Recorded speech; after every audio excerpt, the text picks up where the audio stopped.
Il existe 10 points à contrôler avant de signer un contrat dans la musique. Si vous maîtrisez ces 10 points, vous êtes pratiquement certain de ne jamais vous faire avoir. Bonjour à tous, bienvenue dans cette vidéo. Je m'appelle Tariq, je suis producteur, éditeur et artiste à succès, plusieurs fois certifié disque d'or et de platine. Et aujourd'hui, j'aide des artistes et des producteurs indépendants à vivre de leur musique. Les deux nouveaux points qu'on va voir aujourd'hui, ça va être le mode de règlement et les options.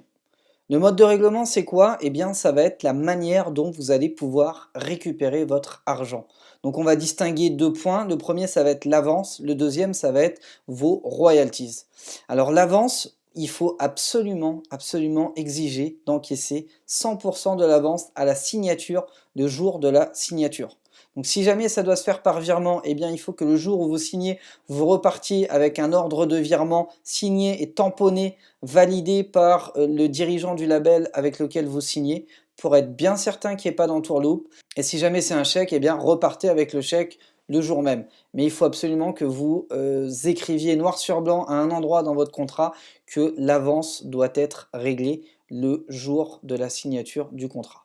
Ça, c'était le premier mode de règlement. Le deuxième mode de règlement, ça va être le versement de vos royalties. Il faut savoir que les royalties sont versées par semestre. Donc le premier semestre va du 1er janvier au 31 juin et le deuxième semestre du 1er juillet au 31 décembre.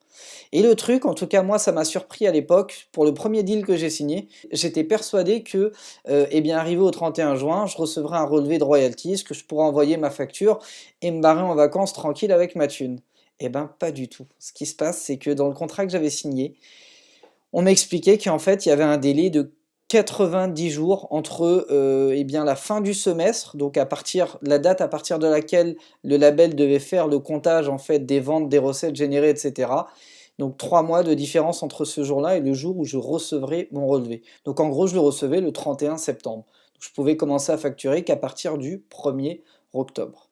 Donc ça, il faut le savoir, parce que si vous comptez dessus et que vous n'avez pas de trésorerie suffisante, attendre 3 mois avant de pouvoir encaisser de la thune qui est à vous, c'est très long, surtout en société quand ça tourne, quand on a des dépenses récurrentes et des charges face auxquelles eh bien, il faut avancer de l'argent.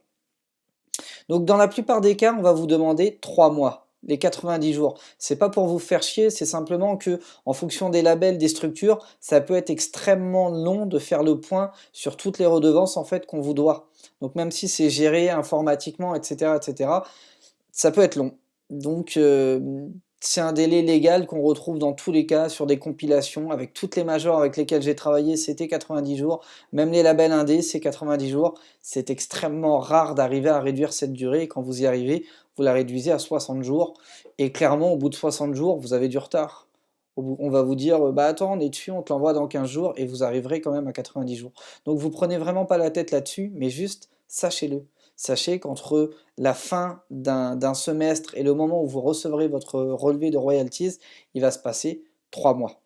D'autres trucs importants à savoir, donc même si ça ne va pas être écrit noir sur blanc, c'est que votre avance est remboursée. Elle est remboursée sur le taux de royalties bien qu'on vous doit. Ça veut dire que si vous signez avec 10 000 € d'avance et que au bout d'une année, par exemple, au bout de 2 semestres, le label vous doit 10 000 €, il doit vous envoyer un relevé de royalties à 0, précisant qu'il vous doit 10 000 €, mais qu'il vous a déjà versé une avance de 10 000, donc que ça fait 0. Si jamais, à la fin d'un semestre, plus les 3 mois, vous ne recevez aucun relevé de royalties, faites un courrier par recommandé pour imposer d'en recevoir un. C'est une obligation légale.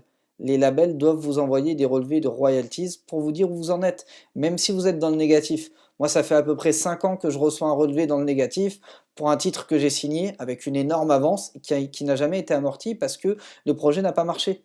Et normalement, à vie, je vais devoir recevoir des relevés de royalties dans le négatif. Et chaque année, je vois qu'on a gagné à peu près 50 €. Donc à mon avis, ils ne sont pas prêts de récupérer leur argent, c'est le jeu, mais ils sont obligés de m'envoyer un relevé pour me dire où on en est. Donc après, sur les petits labels indépendants, vous recevrez pratiquement jamais de relevé de royalties, simplement parce que même s'ils tiennent une compta, ils n'ont pas forcément ni le temps, ni la structure, ni peut-être le réflexe de vous envoyer des relevés. Moi, ça m'arrive également d'oublier d'envoyer des relevés ou de même ne pas le faire, etc.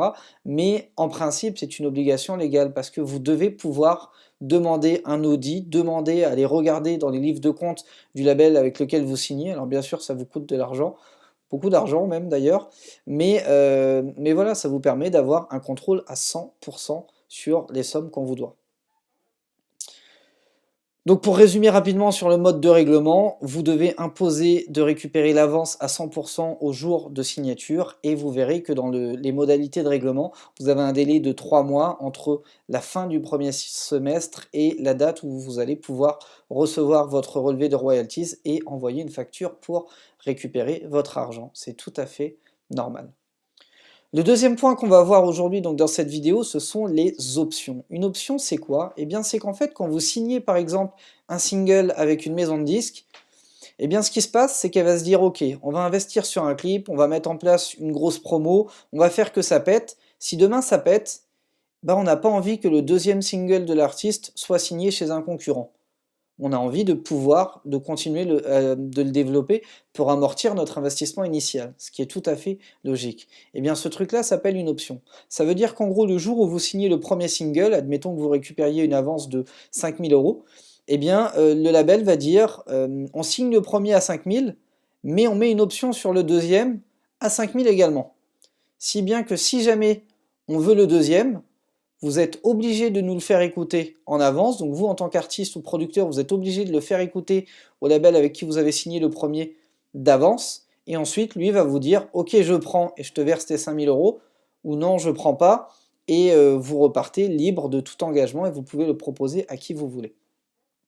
Dans les options, ce qu'il faut contrôler, c'est plusieurs choses. Le premier, ça va être le délai de réaction du label. En général, moi j'impose 1 mois, donc 30 jours. En gros, j'envoie le titre à partir de ce jour-là, donc je l'envoie par email pour laisser une trace. À partir de ce jour-là, tu as 30 jours pour me répondre oui ou non. Si tu me réponds oui, les conditions sont déjà définies, c'est parti. Si tu me réponds non, je l'envoie à qui je veux. Donc c'est le premier point, parce que sinon ça peut mettre 6 mois, ils peuvent très bien vous bloquer pendant 6 mois, le temps de réfléchir, d'écouter et de voir ce qu'ils ont envie de faire, et pendant ce temps-là, vous dormez et vous ne pouvez plus rien faire d'autre à côté. Le deuxième point, ça va être les conditions, parce que ça peut être intéressant pour vous comme ça peut être inintéressant. Je vous donne 2 cas de figure. Le premier single ne marche pas, mais le label a envie de continuer de travailler sur vous parce qu'ils y croient. S'il ne marche pas et que vous avez négocié une avance de 5 000 sur le deuxième, c'est nickel parce que ça vous garantit 5 000. Ils ne pourront pas baisser l'avance en disant mais le premier n'a pas marché, on ne va pas te donner 5 000, finalement on va te donner 2 000. Ils n'auront pas le droit de le faire. A l'inverse, dans le deuxième cas de figure, si votre premier single explose, vous n'aurez pas le droit de dire « Ouais, mais attends, le premier, ça a été un tube mondial, là, 5 000, c'est ridicule, je veux 30 000. » Vous ne pourrez pas le faire. C'est un deal. Ça vous sécurise d'un côté, mais ça les sécurise eux aussi d'un autre côté. Donc c'est pas inintéressant. Maintenant, il y a également des contrats de licence sur lesquels vous pouvez imposer une option sans montant d'avance défini eh bien, à l'avance, justement. Et là, il y a un risque. Soit le premier single ne marche pas et vous n'avez pas de montant d'avance garanti pour le deuxième single, soit le premier single marche et vous pouvez négocier l'avance de votre deuxième single assez aisément. Le troisième point, c'est que vous pouvez également négocier des conditions pour le deuxième single. Vous pouvez très bien détailler que sur l'option du deuxième single, vous imposez un budget marketing de temps, vous imposez un clip vidéo avec un budget de temps, vous imposez un taux de royalties de temps, vous pouvez imposer tout ce que vous voulez au même titre que vous avez imposé des conditions dans le premier contrat initial pour le single. Tout est faisable. Le seul truc, c'est qu'il faut savoir qu'une option, c'est justement par définition une option, donc ça peut être levé ou ça peut être engagé, et que les conditions peuvent être définies à l'avance ou pas, et que vous pouvez très bien vous retrouver soit bloqué d'un côté si ça ne se passe pas forcément bien, soit sécurisé d'un autre si vous visez un développement sur le long terme avec cette structure. Le tout, c'est de bien savoir ce que c'est, à quoi ça sert. Donc pour résumer rapidement ce qu'on a vu dans cette vidéo, on a parlé du mode de règlement, à savoir le mode de règlement de l'avance. Donc je vous préconise le jour de la signature de récupérer la totalité de l'avance qui vous est due, et le mode de règlement des royalties qui se fait chaque semestre, donc à la fin d'un semestre au 31 juin et au 31 décembre, et vous êtes réglé 3 mois après la fin du semestre. Le deuxième point qu'on a vu, donc, ce sont les options qui permettent eh bien, à la suite d'une signature d'un single, à un label de pouvoir récupérer votre deuxième, votre troisième single, votre prochain album, peu importe, tout peut être défini dans les options, c'est très large, c'est pour ça qu'il faut faire attention et qu'il faut préciser tout ce qui vous tient à cœur, tout ce qui est important pour vous, et faire attention de ne pas vous engager sur des choses que vous ne voulez pas faire. Merci d'avoir été attentif à cette vidéo. Encore une fois, si ce contenu vous a plu, lâchez-moi un gros like sous la vidéo. Abonnez-vous à la chaîne Producteur à Succès. Je vous retrouve demain à 17 h pour la prochaine vidéo de cette série dédiée aux 10 points essentiels à contrôler avant de signer un contrat dans la musique. Et si jamais vous voulez aller encore plus loin, cliquez sur le lien sous la vidéo pour accéder à une présentation de la formation producteur et artiste à succès. Dans cette formation, je vous apprends tout ce que vous avez besoin de savoir pour réussir dans la musique.